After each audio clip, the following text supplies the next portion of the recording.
Hello friends, कैसे हो आप सभी। एक बार फिर the study point YouTube channel में आपका हार्दिक स्वागत है। मैं नील कुमार आपको इलेक्ट्रिशियन थ्योरी के एक नए टॉपिक के बारे में पढ़ाने जा रहा हूं। जो हमारा आज का टॉपिक होगा इंसुलेटर यानी कुचालक क्या होते हैं। इससे पहले हमने कल की क्लास में चालक के बारे में पढ़ा था। चालक कितने प्रकार के होते हैं, कौन सा चालक सबसे अच्छा होता है, किस चालक की कंडक्टेंस सबसे अधिक होती है और किस चालक की रेजिस्टेंस क्या होता है, यानी कि रेजिस्टेंस सबसे कम होता है।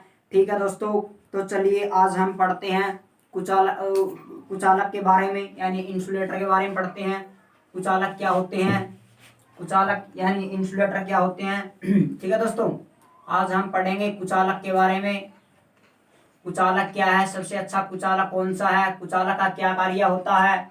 इंसुलेटर जिसको आप बोलते हो इंसुलेटर, इंसुलेटर इंसुलेटर यानी कुचालक। ठीक है फ्रेंड्स, तो आज हम पढ़ेंगे कुचालक के बारे में। कल हमने पढ़ा था चालक के बारे में और नेक्स्ट वीडियो होगी हमारी अर्धचालक यानी सेमीकंडक्टर के बारे में। कुचालक क्या होते हैं, कुचालक यानी इंसुलेटर क्या होते हैं। कुचालक वे पदार्थ जिसमें से विद्युत धारा का प्रवाह नहीं हो सकता, उसे कहते हैं कुचालक पदार्थ कहते हैं। ठीक है, वे पदार्थ जिसमें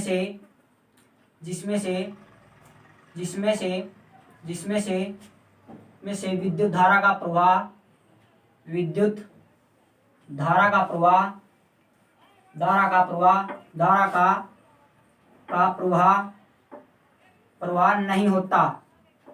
नहीं होता, उसे कहते हैं, उसे कुचालक पदार्थ कहते हैं। या आप दूसरी भाषा में बोल सकते हो, वह पदार्थ जिसके बाहरी कक्ष में इलेक्ट्रॉनों की संख्या 4 से अधिक होती है, उसे आप कुचालक पदार्थ बोल सकते हैं।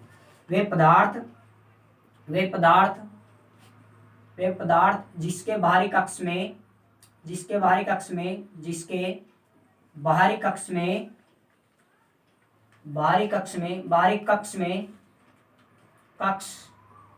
4 से अधिक इलेक्ट्रॉन होते हैं, 4 से अधिक इलेक्ट्रॉन होते हैं,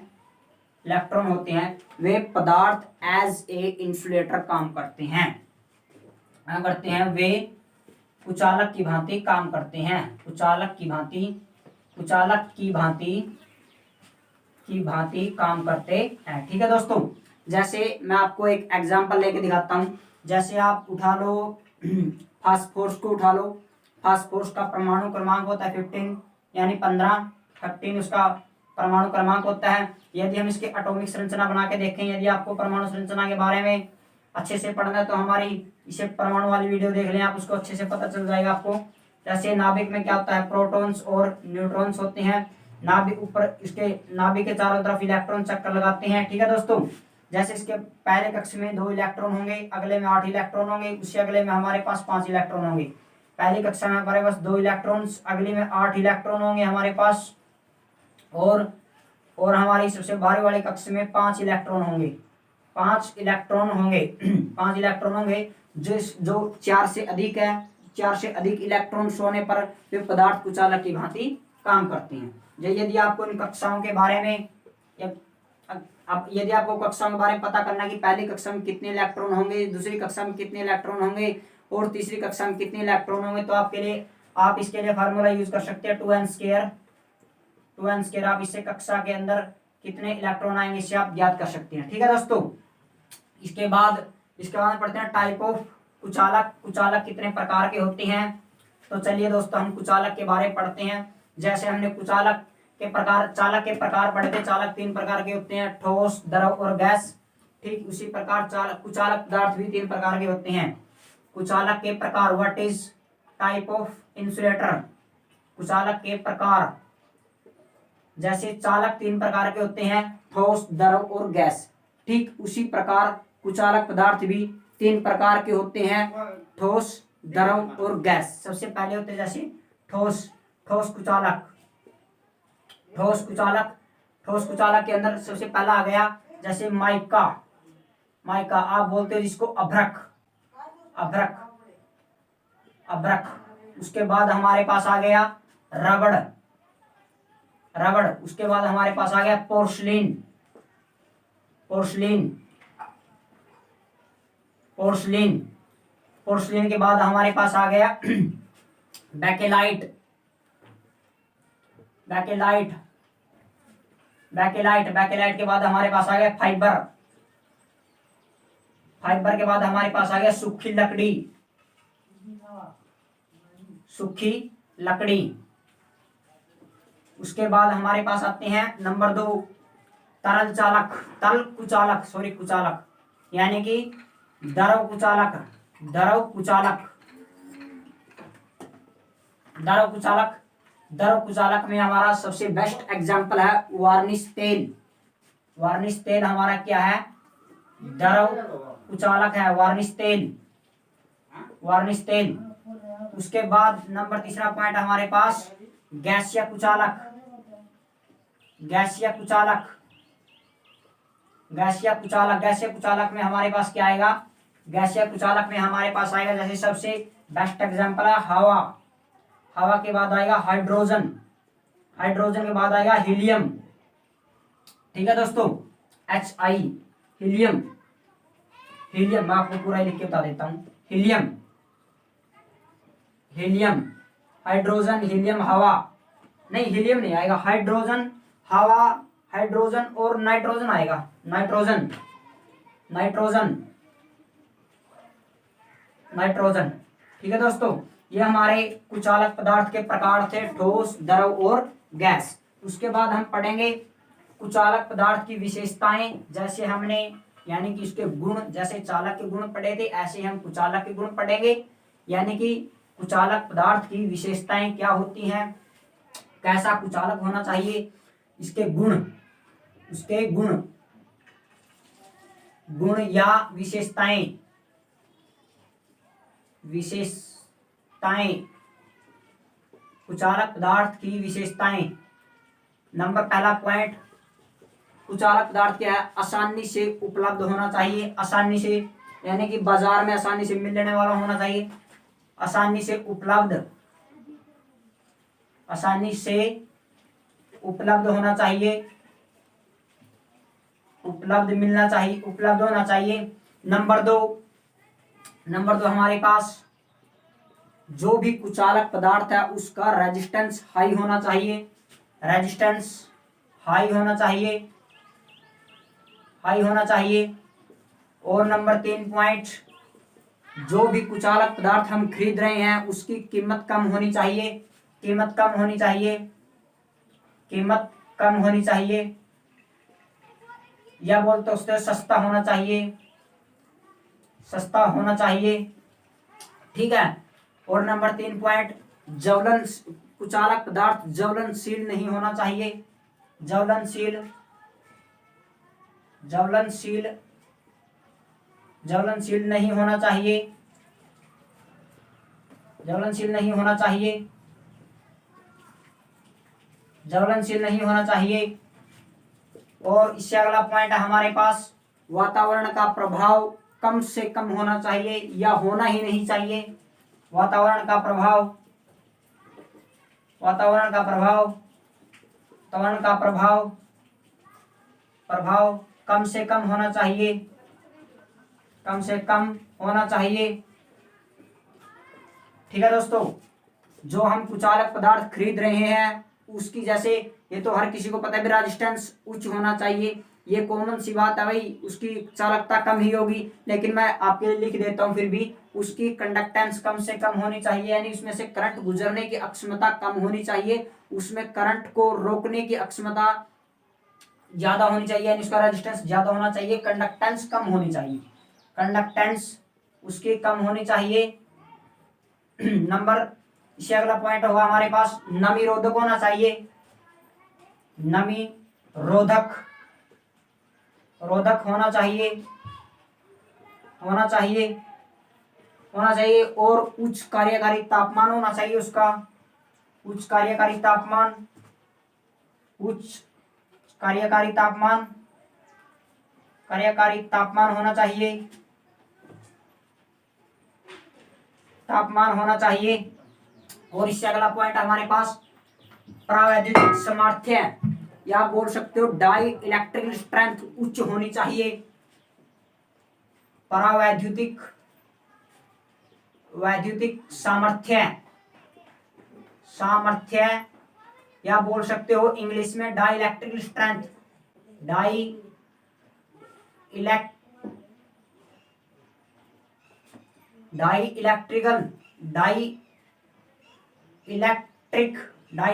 स्ट्रेंथ, डाई इलेक्ट्रिकल स्ट्रेंथ क्या होना चाहिए, उच्च होना चाहिए। या जैसे डाई मैं आपको बताता हूँ प्रावैद्युतिक सामर्थ्य क्या होती है, यानी उस पदार्थ के अंदर वोल्टेज को सहन करने की अक्षमता उच्च होनी चाहिए। यदि किसी पदार्थ की डाई इलेक्ट्रिकल स्ट्रेंथ उच्च होगी तो उसकी कुचालकता उतनी ही अच्छी होगी।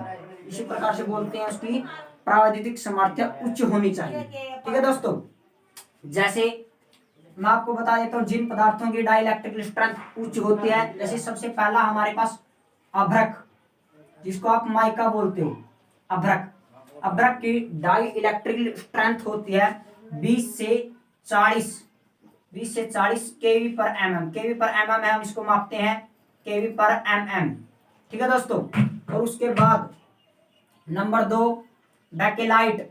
बैकेलाइट की कितनी होती है, बैकेलाइट की डाई इलेक्ट्रिकल स्ट्रेंथ होती है 17 से 21 केवी पर एमएम। हम इनको लेते हैं, जैसे आपको पहले लिख दिया मैंने। और उसके बाद तक खनिज तेल की प्रावैद्युतिक सामर्थ्य होती है, यानी डाई इलेक्ट्रिकल स्ट्रेंथ होती है, वो होती है 30 से 40। और उसके बाद कागज की डाई इलेक्ट्रिकल स्ट्रेंथ होती है 1 से 10। और उसके बाद हमारे पास एक पॉइंट और बचता है, अभ्रक, बैकेलाइट, खनिज तेल और पोर्सिलिन यानी कि चीनी मिट्टी। पोर्सिलिन की डाई इलेक्ट्रिकल स्ट्रेंथ होती है 8 से 12 किलो वोल्ट, यानी इसको हम किलो वोल्ट पर एमएम में हम इसकी डाई इलेक्ट्रिकल स्ट्रेंथ को मापते हैं, 8 से 12।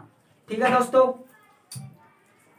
कुचालक के गुण क्या होते हैं, आसानी से उपलब्ध होना चाहिए, उसका रेजिस्टेंस हाई होना चाहिए, नमी का प्रभाव कम से कम होना चाहिए या नमी रोधक होना चाहिए, वातावरण का प्रभाव कम से कम होना चाहिए, कीमत में सस्ता होना चाहिए, रेजिस्टेंस हाई होना चाहिए, उच्च कार्यकारी तापमान पर भी काम करने वाला होना चाहिए, ज्वलनशील नहीं होना चाहिए।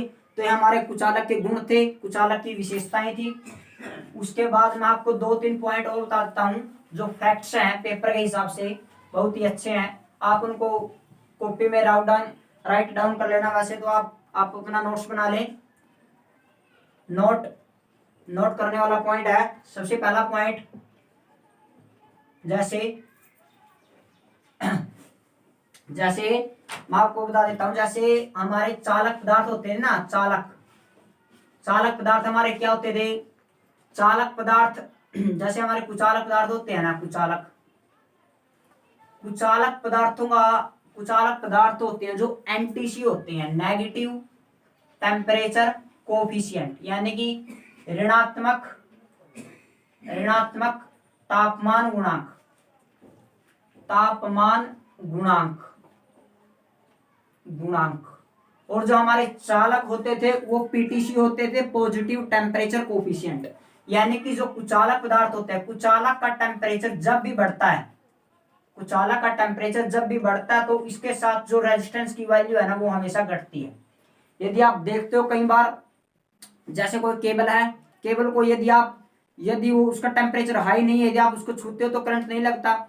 जब उसका टेम्परेचर हाई हो जाता है तो उसमें रेजिस्टेंस की वैल्यू कम हो जाती है, कंडक्टेंस की वैल्यू अधिक हो जाती है, तो आप केबल की बाहरी बॉडी को टच करते हो तो आपको करंट लगता है। ऐसा क्यों होता है, क्योंकि कुचालक पदार्थ होता है जो एनटीसी होता है, नेगेटिव टेम्परेचर कोफिशिएंट होता है। ठीक है दोस्तों, यदि मैं बताऊं आपको सबसे अच्छा कुचालक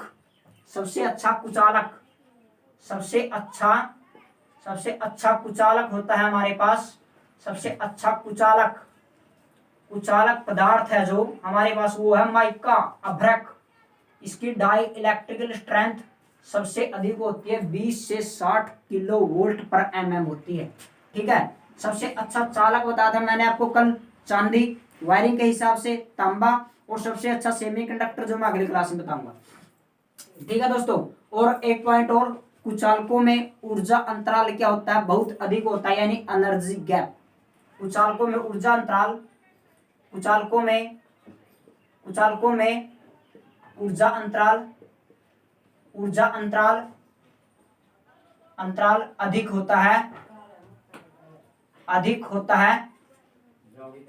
अधिक होता है, यानी कि उसमें एनर्जी गैप, आप बोल सकते हो इसको इजी से दर्शाते हैं एनर्जी गैप। ठीक है दोस्तों, तो ठीक है दोस्तों, आज की वीडियो में बस इतना ही। नेक्स्ट वीडियो होगी हमारी सेमीकंडक्टर यानी अर्धचालक क्या होती हैं। ठीक उसी प्रकार जैसे हमने आज कुचालक के बारे में एक्सप्लेन करके पढ़ाया है, वो अर्धचालक के बारे में ऐसे एक्सप्लेन करके आपको अच्छे से समझाऊंगा। यदि ये वीडियो अच्छे लगे तो प्लीज वीडियो को लाइक करें, चैनल को सब्सक्राइब करें और वीडियो को शेयर भी करें। यदि किसी का कोई डाउट है तो प्लीज वीडियो को नीचे कमेंट जरूर करें। थैंक यू, जय हिंद, जय भारत।